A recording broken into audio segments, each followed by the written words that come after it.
This was asked to me yesterday, and I want to paint a very important message. I want to give an important message today, which I know is going to help you out in one way or another.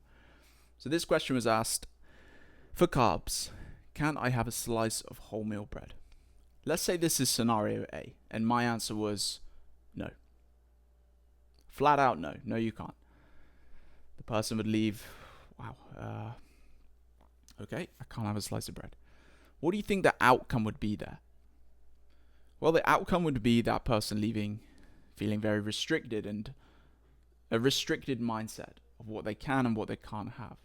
And this leads down the path of very stressful, apprehensive, anxiety, guilt and shame around the food that they are consuming. And unfortunately, this would lead down the path of eating disorders.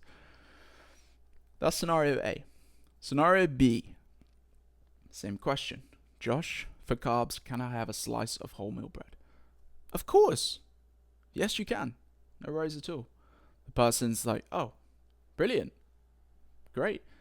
My response, yeah, you should allow every food to be part of your diet, because bread can be part of a good, disciplined, healthy diet. Of course you can include it. What would the outcome there be?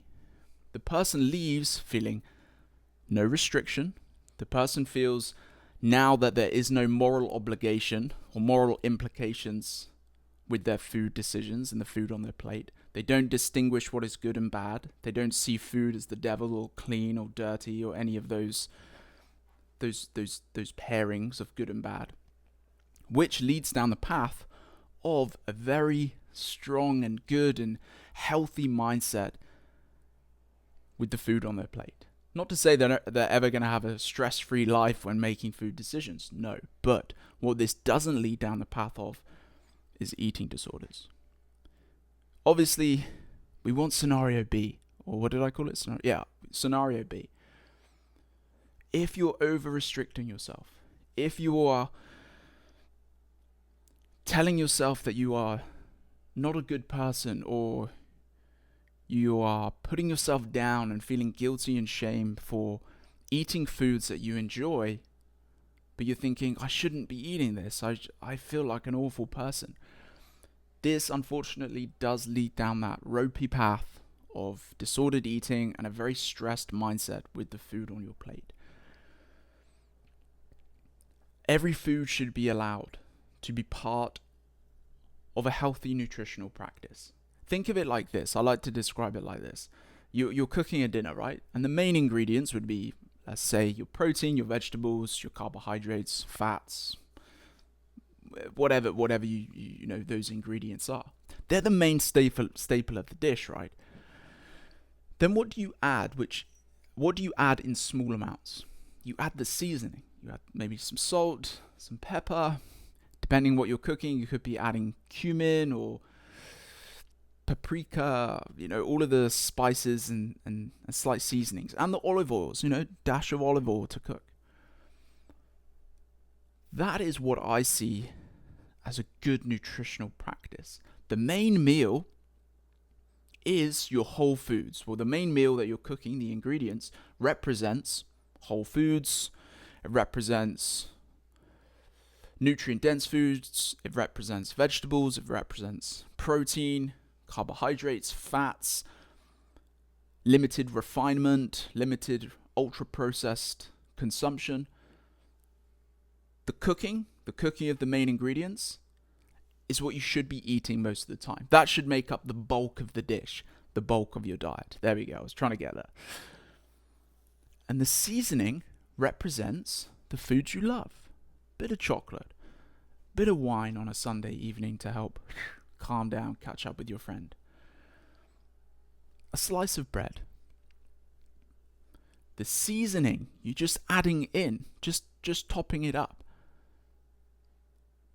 can 100% be part of your total diet, can be part of the dish. Now, it would be a different conversation if the spices and the seasonings were the main bulk of the dish. It would be an awful dish.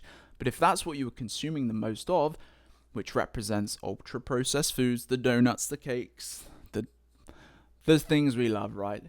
If that made up the bulk of the dish, then yeah, we need to have a conversation of like, hey, we need to be switching that around.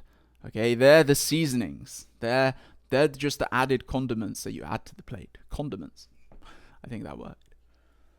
So my point is, you can 100% include the foods that you love into your diet, because this is how you build a sustainable, consistent nutritional practice that you can stick to forever. Not 4 weeks, not 8 weeks, not 12 weeks. Because you're not overly restricting yourself. You're not thinking short term. Oh, I've got to restrict bread for the next 4 weeks. What happens after that? You just consume the bread again. So what was the point in restricting it in the first place if you're just going to go back to default, which is what we tend to do as humans? So how do we build this sustainable nutritional practice? We be disciplined with the basics: whole foods, nutrient-dense foods, limited refinement, limited consumption of ultra-processed foods. We be disciplined with that. The main ingredients of the cooking. Remember my analogy. And then allow yourself flexibility. Let's give a percentage, 10% of the time, to enjoy that bit of cake, a little bit of chocolate, some wine, the seasoning to the dish. As long as the seasoning isn't the main bulk of your diet, you can 100% include them. Because like I said, you're not restricting yourself. You're not seeing food as good, bad, clean, dirty, ugly, disgusting. I am a good person for this. I'm a bad person for that. No. We're getting rid of all of that. Allowing every food, being disciplined with the basics, and then allowing the seasoning. Because like I said, this approach, this mindset allows you to build a sustainable nutritional practice that you're going to be using for a lifetime. And I tell you time and time again, when people adopt this approach, they tend to eat much better anyway, because they're not stressed. They're not worried about this food or that food. They learn what's on their plate. They learn about vegetables. They learn about protein and fat and all of these things. They naturally gravitate towards being disciplined with the basics and then adding the indulgences, let's say, the seasoning a little bit at a time. So when you adopt this mindset, you're building the practice, your practice, healthy nutritional practice and habits that you can carry with you forever. Not short-term restriction, not peripatetically moving between diets. No, you're just consistent with the basics, the discipline, the good stuff.